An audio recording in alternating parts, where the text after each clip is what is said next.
Good morning class. Today we are going to discuss velocity. In the last video we have discussed about the velocity. Today we are going to discuss the velocity in component form. So V is equal to limit delta t tending to 0, that is instantaneous velocity, into del r by del t.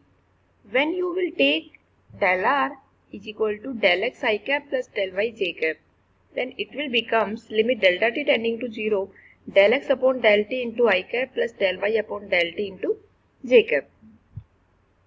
What is this बेटा? जो आपकी direction होती है velocity की, वो किसी भी point पर आपके मोशन की डायरेक्शन में टेंजेंट की अलोंग होती है. So this is point P. इसके ऊपर आपकी डायरेक्शन इस साइड में होगी जिस साइड में V है. ठीक है. अब जब आप इसको सेपरेटली लिख दोगे, limit delta T tending to 0 delta X upon delta T into I cap plus delta Y upon delta T into J cap. जब लिमिट अप्लाई कर देते तो एवरेज वैल्यू किस में कन्वर्ट हो जाती है आपकी इंस्टेंटेनियस में. That is delta will come in terms of D. So dx by dt into I cap plus dy by dt into j cap. So v will be equal to vx I cap plus vy j cap. जबकि vx आपका क्या बन जाएगा यहाँ पर dx by dt, vy क्या बन जाएगा dy by dt.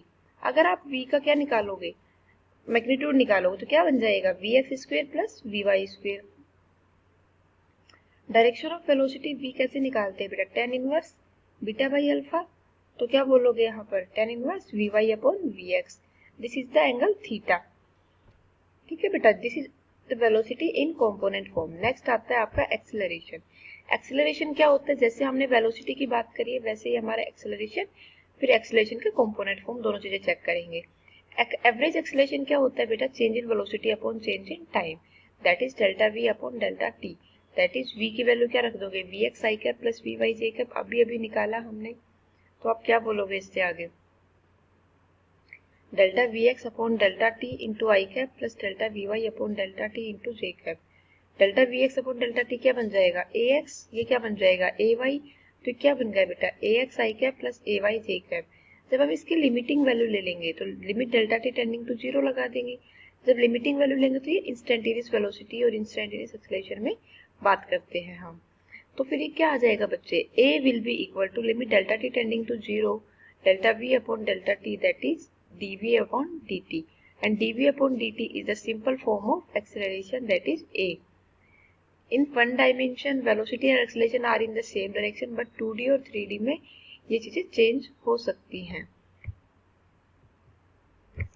Acceleration in component form. सबसे पहले हम बात करते हैं a इज इक्वल टू, उसकी वही लिमिटिंग कंपोनेंट की रखेंगे, delta t tending to 0 delta v upon delta t. Delta v की वैल्यू रखो delta vx upon delta t into आई cap plus delta vy upon delta t into जे cap. अब limit को separately apply कर दो बेटा, limit delta t tending to 0 delta vx upon delta t into I cap plus limit delta t tending to 0 delta vy upon delta t into J cap. So it will become that dvx upon dt into I cap plus dvy upon dt into j cap. dvx upon dt will be ax, dvy upon dt will be ay. So it will be ax I cap plus ay j cap. अब अगर v को आप क्या लिख दोगे dx by dt, तो देखिए dx by dt लिखोगे तो ऊपर तो क्या बन जाएगा बेटा d का स्क्वायर, नीचे क्या बन जाएगा dt का स्क्वायर. तो क्या बन जाएगा, इसको बोलते कैसे है d2x अपॉन dt2 या dt square x upon dt square. ठीक है, इस तरह से हम बोलते हैं इसको. सिमिलरली ay के लिए d2y अपॉन dt2 बन जाएगा. एक्सेलरेशन का मैग्नीट्यूड कैसे निकालोगे, वही दो टर्म्स का स्क्वायर के ऐड, तो ax square plus ay square का अंडर रूट. ये क्या बन गया एक्सेलरेशन ऑफ पार्टिकल. नेक्स्ट आपका क्या आएगा बच्चे, नेक्स्ट आपका आएगा बेटा direction of acceleration, that is equal to में tan थीटा ay अपॉन. तो डायरेक्शन हम कैसे बताते हैं बेटा, tan theta is equal to ay upon ax, that is theta equal to tan inverse of ay upon ax. This is all about the acceleration of in the component form. So we have discussed about the velocity and acceleration in terms of average and instantaneous, then in terms of component form. Okay. So acceleration and velocity, I hope this is clear to all of you. Come to the next point. What is your next point बेटा? Next हमारा आता है motion in a plane with constant acceleration. बेटा यहाँ पर हम motion की equations find out करेंगे। मोशन की इक्वेशंस फाइंड आउट करने के लिए जैसे हमने 9th क्लास में स्टडी करी थी कि न्यूटन ने 3 इक्वेशन दी थी, s equal to U T plus half A T square ये सेकेंड थी, v equal to U plus A T ये फर्स्ट थी, and v square equal to U square plus 2as ये थर्ड थी आपकी। तो वही तीनों दोनों इक्वेशंस को हम यहाँ पे प्रूव करके देखेंगे कि जो हमारी अब टर्म आई है 1D 2D में, इनकी हेल्प से हमारे पास हम किस तरह से निकाल सकते हैं। So let the velocity of the object be v naught at time t equal to 0 and v at time t।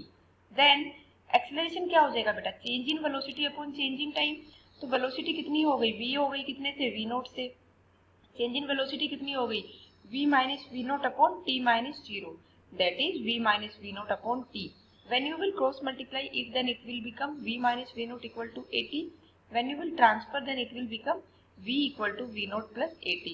If you will compare this equation with the Newton's first equation in 9th class, then it will be v equal to u plus 80.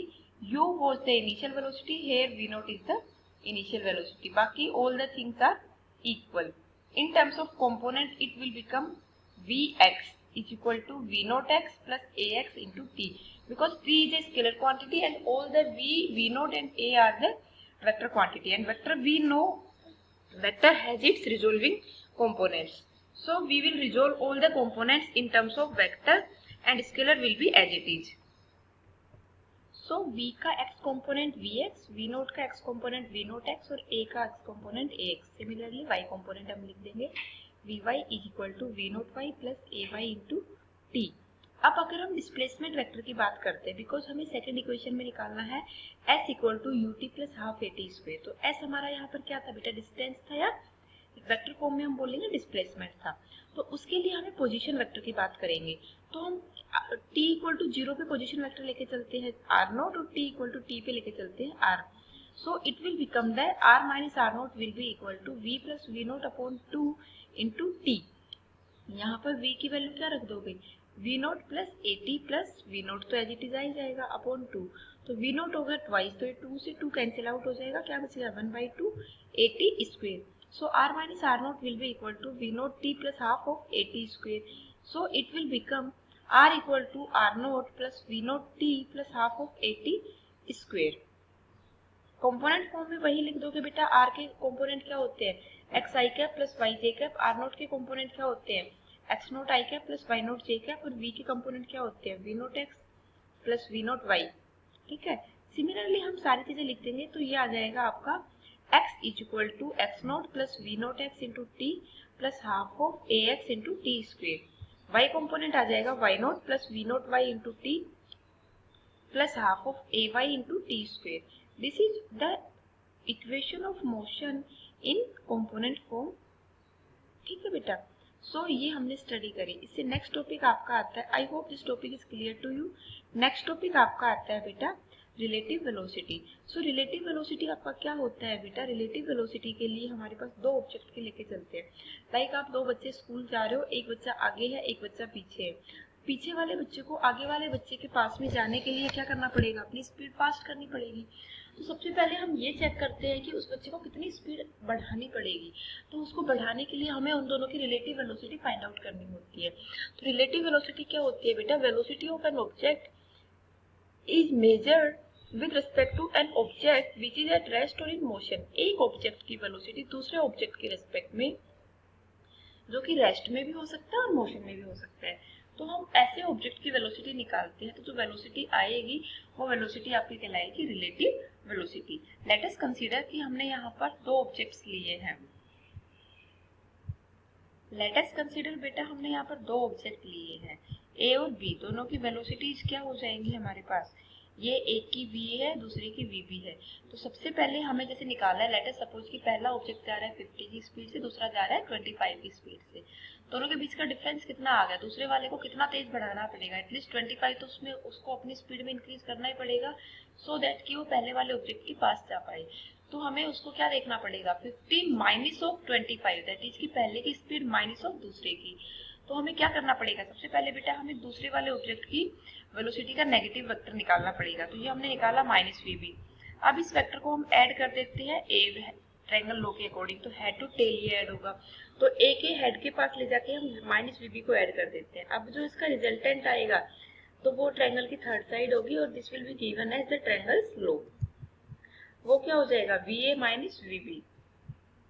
देखिए वही होगा बेटा, कैसे लिखोगे, हम कैसे लिखते थे r equal to a plus b, तो यहाँ पर आर क्या है, वी ए बी हो जाएगा, और ए क्या है, वी ए है, वी बी क्या है, बी क्या है, माइनस वी बी है।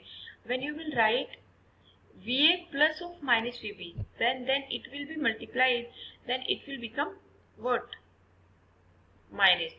So it will comes as VA is equal to VAB is equal to VA minus of VB. So this is the relative velocity. अब अगर हम magnitude और डायरेक्शन की बात करते हैं रिलेटिव वेलोसिटी की, तो किस तरह से निकालते हैं, जैसे हमने सिंपली इससे पहले भी मैंने आपको बताया था वैसे ही मैग्नीट्यूड निकालेंगे। ये ए है, ये बी है, हमने अब बी का नेगेटिव वेक्टर लेना पड़ेगा, तो ये बी का नेगेटिव वेक्टर लिया। अब इसमें हम पैरेललोग्राम लॉ की हेल्प से निकालते हैं बेटा। तो ये आ गया माइनस वी बी। अब हम क्या करेंगे, अब हमें इसको आगे बढ़ा दिया। अब हम देखिए इन दोनों के बीच का एंगल थीटा है। When you will take this angle at here, then it will become a straight line. Straight line पे एंगल 180 बनता है, जब नीचे का एंगल थीटा हो जाएगा तो ऊपर का एंगल कितना बच गया, ये वाला 180 माइनस थीटा बन गया। या फिर आप ये कह सकते हो ए और बी के बीच का एंगल है थीटा, तो ए और माइनस बी के बीच का एंगल सिंपली 180 में से माइनस करोगे तभी तो आएगा। तो क्या बोलोगे, 180 माइनस थीटा बच गया ये। अब आपको भाई पैरेललोग्राम कंप्लीट करना है। अब जो इसका डायगोनल होगा वो देगा आपको इसका रिजल्टेंट। तो ये डायगोनल आया r equal to v a minus v b, ये आ गया वी ए बी। अब वी ए बी हमने पहले भी देखा था कि जो रिजल्टेंट था वो वी ए वेक्टर के साथ में या ए वेक्टर के साथ में एंगल बनाता था अल्फा। तो हम अगर इसका मैग्नीट्यूड निकालेंगे तो ये क्या आ जाएगा, v a b is equal to v a minus of v b. अब मैग्नीट्यूड निकालेंगे वी ए बी का, तो क्या लिखोगे बेटा, वैसे ही लिखोगे जैसे हमने पहले लिखा था, v a square plus v b square plus 2 v a into v b. पहले हमारा वी ए और वी बी के बीच का एंगल कितना था, कोस ऑफ थीटा था। अभी वी ए और माइनस वी बी के बीच का एंगल कितना है, 180 माइनस थीटा। सो थीटा की जगह हम 180 माइनस थीटा पुट कर देंगे।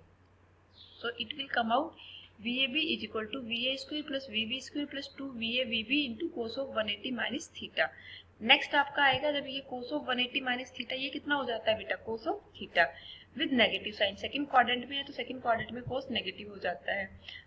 ये कितना आ जाएगा, v a square plus v b square plus 2 minus 2 v a v b into cos theta. तो डायरेक्शन क्या आ जाएगी, वही डायरेक्शन आएगी, अल्फा ही है आपकी। तो वही हम पूरा अगर करेंगे तो इसको यहाँ से परपेंडिकुलर ड्रॉ करेंगे, फिर इसके कंपोनेंट देखेंगे, b sine theta b cos theta. तो वही उसी टर्म में हम क्या लिख देंगे, b sine theta upon a minus b cos theta.